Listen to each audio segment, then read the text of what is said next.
अगर तुम्हें कुछ पता ही था तो तुमने वृंदा को पहले ही क्यों नहीं बताया? क्यों उन्हें राजकोट बड़ौदा चक्कर लगवाती रही? आपकी कसम कोकी भाभी, सच्ची मैंने किसी से कुछ नहीं कहा है। जवाब दो कोकिला बहू, बोलो क्यों ऐसा किया तुमने? और ये सब तुम कैसे जानती हो?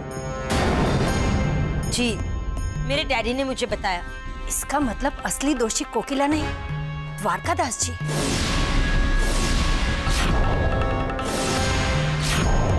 लेकिन वो वृंदा के गुनहगार को जानते हुए भी चुप क्यों रहे? एक तो मेरे डैडी ने इतनी मदद की, ऊपर से आप उन्हें भला बुरा सुना रही हैं। अगर इतना दम है ना वृंदा में, तो जाकर अपने बच्चों के कातिल को ढूंढती वो।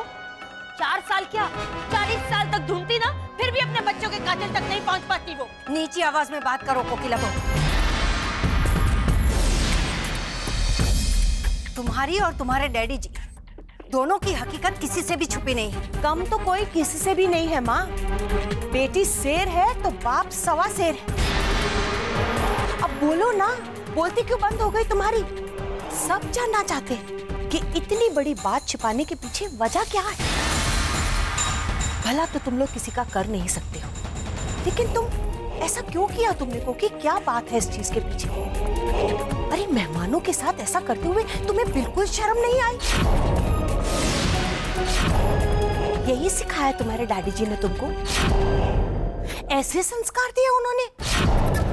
इंदिरा भाभी, मैं आपके हाथ जोड़ती हूँ, चुप हो जाइए।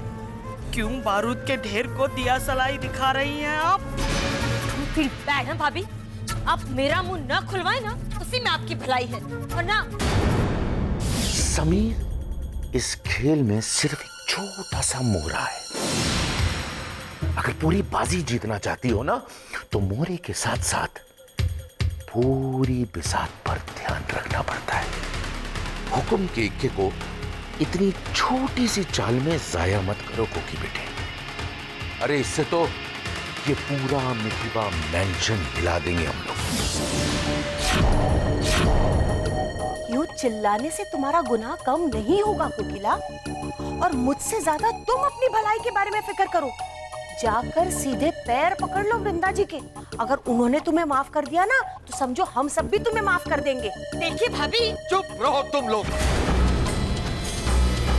जानकी बेटा, वृंदा आज दिखाई नहीं दे रही, कहाँ है वो? जी वो किसी जरूरी काम से बाहर गई है। वो वापस आ जाए तो बताना मुझे।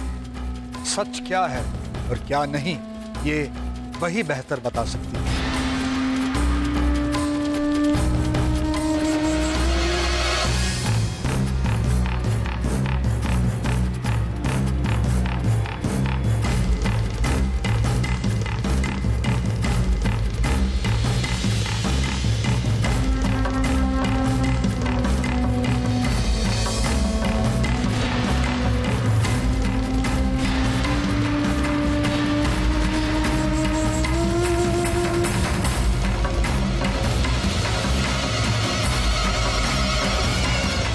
जानती हूँ उसका जरूरी काम, लेकिन मेरी जुबान कोई इतनी आसानी से नहीं खुलवा सकता।